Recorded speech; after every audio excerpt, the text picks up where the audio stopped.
All right, this will be a short video just talking about the difference between arc length and arc measure. So we've already talked about arc measure. That's the number of degrees in the central angle. It's just saying in a circle, how much of it do you have, right? If we say we have 90 degrees, we're literally just saying we have a quarter of a circle, because a circle is arbitrarily cut up into 360 degrees. So literally all 90 degrees means is we have 90 out of 360 slices, or 1/4 of a circle. But the size of the circle doesn't matter. So arc measure is just what fraction of a circle you have. It could be a tiny circle, big circle. 90 degrees is always a quarter of a circle. Doesn't matter if the circle is a little birthday cake for a kid or a quarter of the freaking globe, right? 90 degrees is still 1/4 of the circle. Whereas arc length is an actual distance, walking, right? So it's a piece of the circumference. So size of the circle matters. So for example, I did 180 degree arc. 180 degrees, regardless of the size of the circle, is half a circle. Whereas 180 degrees over here is 2 feet of walking distance around this little mini circle. Whereas the bigger the circle gets, that walking distance of 180 degree arc gets longer and longer. So length versus angle measure or arc measure. Okay, that's the big difference here, okay? So just to review, the arc measure is just the central angle, right? So if the central angle is 30 degrees, then this is a 30 degree arc. Arc measure is in degrees, okay? It's not a length. All right, so how do you find the arc length? Well, the length is just the fraction of the circle times the circumference. So if you have half of a circle, right, then you have half of the circumference. That's the big idea there. If you have a quarter of a circle, you have a quarter of the circumference. So here's the book's formula and here's mine. The arc length is simply what fraction of a circle you have times the entire circumference.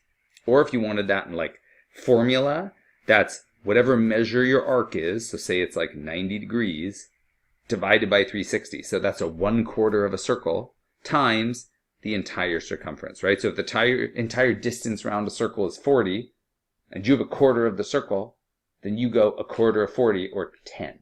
That's your distance, 10 feet or whatever units you were in. Okay, so here's I'll erase this. So that's the formula you can use. All right, so now let's just apply it, right? That was a super short lesson. Let's just do it now, right? So points T and R lie on circle W. So circle W means a circle with center W, okay? So here's my circle with center W. Move it a little so it looks centered. Points T and R lie on it, okay? So let's put a point T here, and then is there some relationship between R? So that WR is 12. Okay, well, I mean, WR is just, because they lie on the circle, that's just the radius. So that's the same thing as this is 12, okay? And the angle 60, that's what I was looking for. So this angle here is 60 degrees. I'm going to move the W to the other side just so it's helpful. And WR being 12, that's a radius, that's the same as WT being 12. That angle is 60, find the length of TR. So we write it, little cursive L, length of arc TR. That's the length of TR versus measure, right? So right away I could say, oh, well, the measure of arc TR, that's 60 degrees. Because that's just equal to the central angle. So 60 degree, that's the measure of the arc.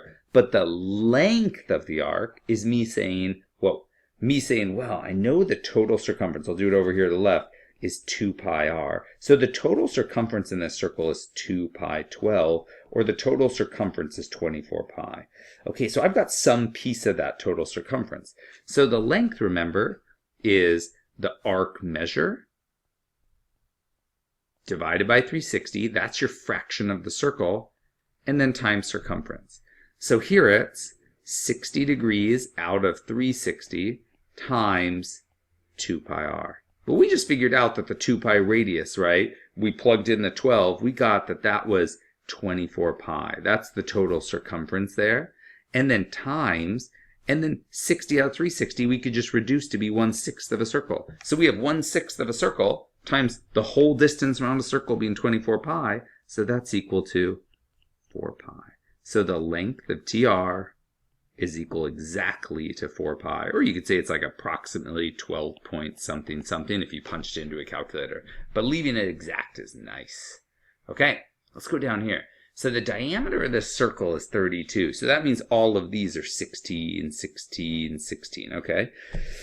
Find the length of each arc of the given angle measure. So find arc DE if we have that 100 degrees? Oh, well, that's easy. That's just 100 degrees out of 360 degrees is 40. And that's times the total of 2 pi r, or 2 pi 16. But we knew if the diameter was 32, we could have just done d times pi. That's the other equation for circumference. So let's do this. Simplifying, we get this as 10 over 36 times 32 pi. Okay, we could reduce further by 2. So this is 5/12 times 32 pi over 1. We could divide both of these by 4. So that becomes a 3, and this is an 8. So that's equal to 5 times 8 pi. It's 40 pi on top over 3. So the length of 40 is 40 pi over 3. Or about 40, a little more than 40, maybe like 41 or so. All right, so 41 says, what about arc DHE? So D to H to E, that's starting here and going all the way around to here. And that says if DCE is 90. Oh, you see what they did there? They said, well, this angle here is 90 degrees. Well, you just subtract 360 minus that 90, and you get a 270 degree arc for the big major arc. And that's out of 360 degrees. So what fraction of the circle do we have? Times, and then again, we just got 2 pi r, or pi times diameter. So the circumference is 32 pi for all of these. So now we have 3/4 of the circle of 32 pi. And so canceling, we get 8. So that's 24 pi is the length of arc DHE. All right, let's look at 42. So 42 says, what's HDF? So let's look at this. Okay, so we're looking from H to D to F. So we're for sure going this way from H to F. And it says HCF is 125. So this is 125. Oh, just again. It's 360 minus 125. So the leftover is what? Whoa. Okay, I'll just write that to start. So 360 minus 125 all over 360. And then times the total circumference of the circle. So that's our fraction, equals, or times 32 pi. So on top, that's what? 240, so 235. So we could reduce both of those by 5, and we get that this is 47 over 72. And does 47 have anything that goes into it? I don't think so. Times 32 pi.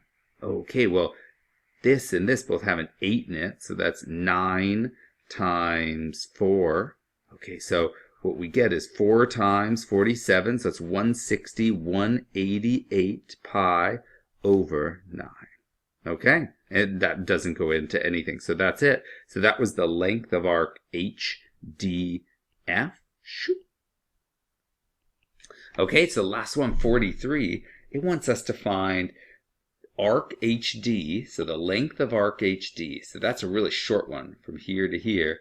And it says if DCH is 45, so DCH, oh, that's just direct. So arc HD, if that's 45, that's just 45 out of 360. That's the fraction of the circle times the whole circumference. So that's 1/8 of 32 pi. And an 8 goes into both of those, so that's just 4 pi. Well, that was easy. So the length of HD is equal to that. Whew, direct. Okay, let's look at this. The hands of a clock form the same angle at various times of the day. For example, the angle formed at 2 o'clock. So here's, this is 3 p.m., 6 p.m., 9 p.m., 12 p.m. So 2 o'clock is over here.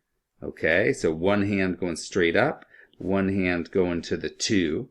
It's congruent to the angle formed at 10 o'clock. Yep, between 10 and 2 is the same thing. Between 10 and the 12, that angle's the same. So if a clock has diameter 1 foot, what's the distance along the edge of the circle from here to here at 2 p.m.?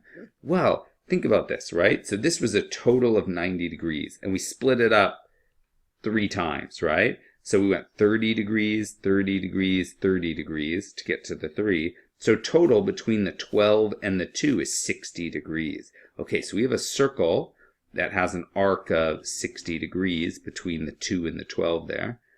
And it says the clock has a diameter of 1 foot. Okay, so if the clock has a diameter of 1 foot, then the total circumference, which is pi times diameter, is just 1 pi. So the circumference of this circle is just pi feet. Oh, that's nice.